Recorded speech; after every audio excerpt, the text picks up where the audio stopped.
I wasn't supposed to be on that frequency. It was a quiet night. One of those long, sleepless stretches when the static on my old ham radio is the only thing that keeps me company. You see, I've been a radio hobbyist for years. I scan frequencies out of habit, chasing the faintest blips of forgotten signals, ghost channels that sometimes pick up weather ships or, if I'm lucky, distant pilots whispering to the night sky. But that night, something else found me. It was around 3:12 a.m. when I stumbled across a transmission. A garbled mess at first, all static and wind. I almost moved past it until I heard it. A voice, desperate, cracking. "This is Air India flight AI-171. Mayday. Altitude failing. Please respond." I froze. That flight, AI-171, crashed over 4 decades ago. Everyone knew about it. Everyone knew no one survived. And yet, the voice kept calling out, "Live," as if it were happening in real time. My throat tightened. I whispered back, not even sure why.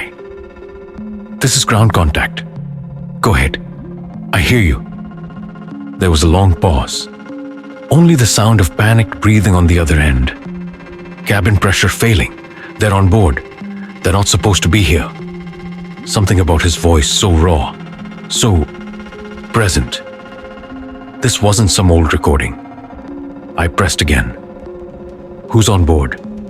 Can you confirm?" Static, then faintly, almost like a whisper brushing against the back of my neck. Laughter. Not just one voice. Dozens, maybe more. The pilot came back, his words unraveling like threads, soaked in fear. They said the sky is theirs. We didn't see them board. We didn't, but they're here now. They're in the cockpit. The line crackled violently. I could hear what sounded like pounding on the door. Metal groaning under impossible weight. His final words barely made it through. Tell them not to fly tonight. They wait in the dark spaces, in the gaps where no light follows." Then silence. I sat there for minutes, staring at the dead radio, my heart thudding like a drum in an empty room. I recorded the whole thing, played it back again and again, sent it to aviation authorities. You know what they told me? It matched the voice of Captain Sharma, the same man who died on flight AI-171 in 1978. They dismissed it, of course, said I must have intercepted an old transmission, some kind of data bounce, atmospheric echo. But that doesn't explain the last part. You see, at the end of the recording, right after his final plea, there's a sound. Faint, like whispering, slowed down, almost hidden. I played it in reverse. It says my name. My name. "We're coming for you, Arjun." Nobody else could have known I was listening. Nobody else was on that frequency. It's been 3 nights since then. Every time I turn on my radio, the same laughter comes through. Closer now, louder. And then the phone calls started. Unknown numbers, static on the other end. And just as I'm about to hang up, a voice, impossibly close, whispers, "Tell them not to fly tonight." I stop sleeping. My friends think I'm going insane. Maybe I am. Maybe this is what the sky does when you listen too closely. Maybe we're not supposed to hear the things that roam out there, between the clouds and the black. But I kept listening. I had to. Obsession is a cruel thing. The radio became the only thing that mattered. Then I heard something else. Flight AI-171. Again. But this time, it wasn't a distress call. Flight AI-171. Preparing for landing. Weather is clear. All souls accounted for. The air traffic controller answered. I swear to you, I have the recording. He said the plane was cleared to land. That airport, it was decommissioned in 1983. I looked it up. The runway, overgrown, cracked, lost to time. The transmission continued. Approaching runway now. Passengers disembarking. Some faces I don't recognize. But they say they've flown with us before. Long before. It sounded so calm, so welcoming, as if they were home. I followed the coordinates. Don't ask me why. Maybe I thought I could find proof. Or maybe I just wanted to see it for myself. I drove for hours until I reached the abandoned strip. And there, the strangest thing, the faintest tire marks, still fresh, leading off the tarmac into the misty woods. And something else, a faint humming in the air. Familiar. I followed it, clutching my recorder, my radio hissing softly. And then I saw it.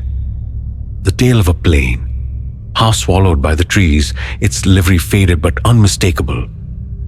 AI 171. I approached, heart hammering in my chest, and inside. The seats were pristine, as if the plane had just landed, as if it had always been waiting. On one of the seats, a folded slip of paper with my name on it.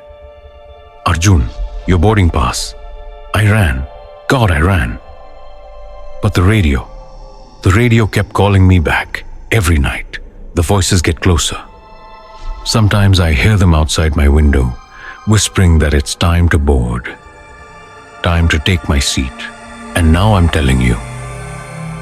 Because maybe you'll listen. Maybe you'll understand. Tell them not to fly tonight. They're still out there.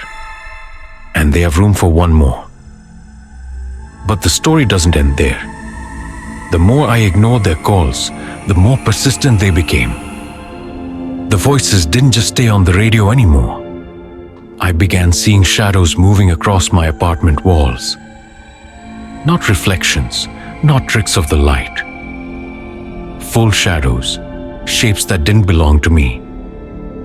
Faces in the window, watching me from the street below, waiting, always waiting. The pressure grew unbearable. When I tried to destroy the radio, smashing it to pieces, another one appeared on my desk the next morning. Old, dust-covered, but functional. It was already on. The same frequency, the same voices. Arjun, they whispered, you left your seat vacant. We're saving it for you. I fled. I left the city, thinking I could outrun them. I drove to a remote village, left all my electronics behind. No phones, no radios, no signals. But I was wrong.